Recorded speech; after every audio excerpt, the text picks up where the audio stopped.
All right, everyone, let's get into it. The Donovan Live Postgame Show on this Monday night is presented by Master Pizza. Download the Master Pizza app. Start earning pizza points today. That's Master Pizza. Taste above all. With Jim Donovan, I'm Dave DeNatale. We're going to have a quick show tonight because it's going to be a quick week for the Browns getting ready for Thursday night. Two things I wanted to bring up with you. First and foremost, your takeaways from your sit down with John Dorsey today. If you have any chance, go to WKYC.com for Let's Be Clear. What did the GM have to say? Well, he's very excited because he really feels they're going to be good, and he feels that the city recognizes they are going to be good. And as much as people say I'm excited about them, he got a chance to see it on Saturday because they had close to 40,000 down there for the Orange and Brown scrimmage. So I think he's very excited to see it play out on the field and kind of see how everything works. And so far, I mean, they look very good. I think he's also very pleased with the training camp that Freddie Kitchens is running. And you know, that it's a very physical camp. It's a lot more physical than I think any of us anticipated. They were in pads for the 8th straight day today. And, you know, I don't know yet because the coach hasn't come out and said how much the starters are going to play on Thursday night. But I think Thursday night is needed now for them. Yes. You know, to get out of the humdrum of really the repetitiveness of practice. Yeah, get out of that rut. Let's talk about Freddie Kitchens. The other point that I wanted to bring up with you, I think you said it great. You know, I think everybody's pleased. Maybe we're surprised and so, but how tough and physical Freddie Kitchens' training camp has been.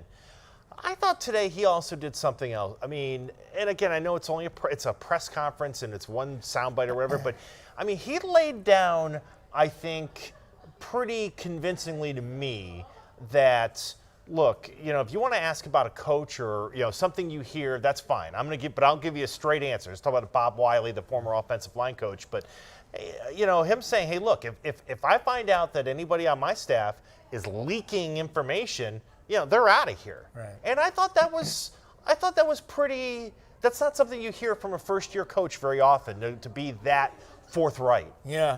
Well, you know, the Bob Wiley thing becomes sad, I think. Yeah, it really does. In many ways, because Bob has gone on a series of interviews and expressed that he found out that he was fired while he was in the hospital, and yet Freddie said today he visited Bob in the hospital a great deal and FaceTimed him before every game, and it was only a couple of games that he missed at the end of the season when he had that ankle and leg injury. You know, I think that I think that Bob was very, very, you know, coaches are connected to other coaches. Yeah. Bob was very connected to Hugh Jackson. Yep. You know, Ken Zampese was connected to Hugh Jackson. I have to tell you, I really believe that the Browns quarterbacks would tell you that, you know, I don't know if they would share Bob's insight into or his statement that Zampese had done all the work to turn the offense around. I think Freddie had a great relationship with Baker Mayfield. And in a previous interview, Bob had said, Baker likes Freddie, that's why he got the job. Yeah. You know, I really think that it borders on kind of sad. I don't think that's the way you should go out. Yeah, I just thought it was because he was, you know, this time a year ago at Hard Knocks, I mean, he was, along with Devin Kajust, I mean, he was one of the folk heroes of training camp and everything. And you just, when I saw that too, I'm like, man, that's unfortunate. And sometimes you don't know what motivations are, but I, you know, you're right. You know, when you come from a certain branch of a certain coaching tree, you do have loyalty and. Yeah, I mean, Freddie is he's a Bill Parcells guy, and you know but he remains very loyal to Bill Parcells, and I just think that I think it was good that he got that out of the way today. Because he knew that he was probably going to get questioned about it. I think Freddie's got a great staff right now. He really does. Steve Wilkes coming in, Todd Monken coming in, Mike Prefer coming in, and those are only the coordinators.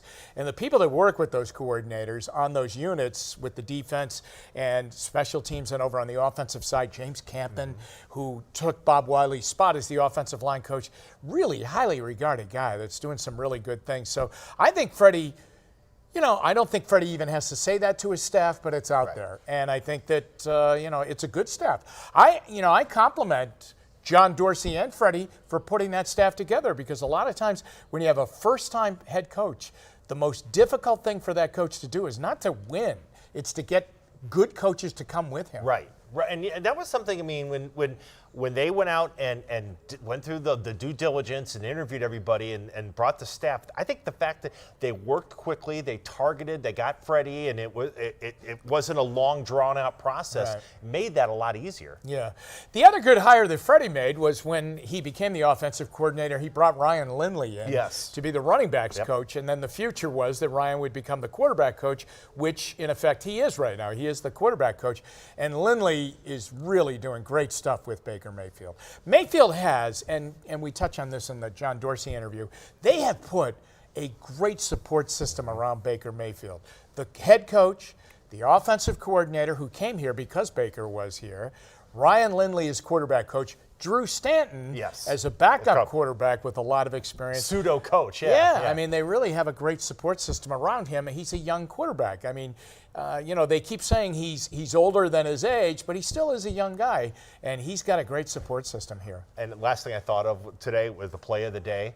Don't sleep on Derek Willis. You've said that for months. You've said that for months. You know, I think he would have been a big, I don't know, maybe not a big factor, but he would have been a factor last year. But he had unbelievable bad luck. He made that big play against the Ravens in overtime that on a 3rd down, and I think it was like 3rd and 12 or whatever, and Mayfield hit him across the middle, and he ran after the catch, and he got them into Baltimore territory, and then eventually they kicked the winning field goal. And he was scheduled then to really get a lot of playing time from that week on, and sure enough, the couple of days after that game, when they were preparing for their next game, he broke his collarbone. So he was out for the remainder of the year. He's an interesting guy. He's a taller guy, okay, because you got to remember Landry, Beckham, Callaway, they're on the smaller side. So you need a little bit more size. That's why Higgins, I think, is so comfortable with Mayfield. But when you throw Willis in there now, Jalen Strong, they're bigger receivers, bigger targets. Jimmy, as always, thank you so much, my friend. Thank you. All right, and thank you all for watching. We're back with you tomorrow night. The Donovan Live Postgame Show, as always, brought to you by Master Pizza. Download the Master Pizza app. Start earning those pizza points today. That's Master Pizza. Taste above all. For Jimmy, I'm Dino. The Donovan Live Postgame Show on WKYC's Facebook Live and on YouTube.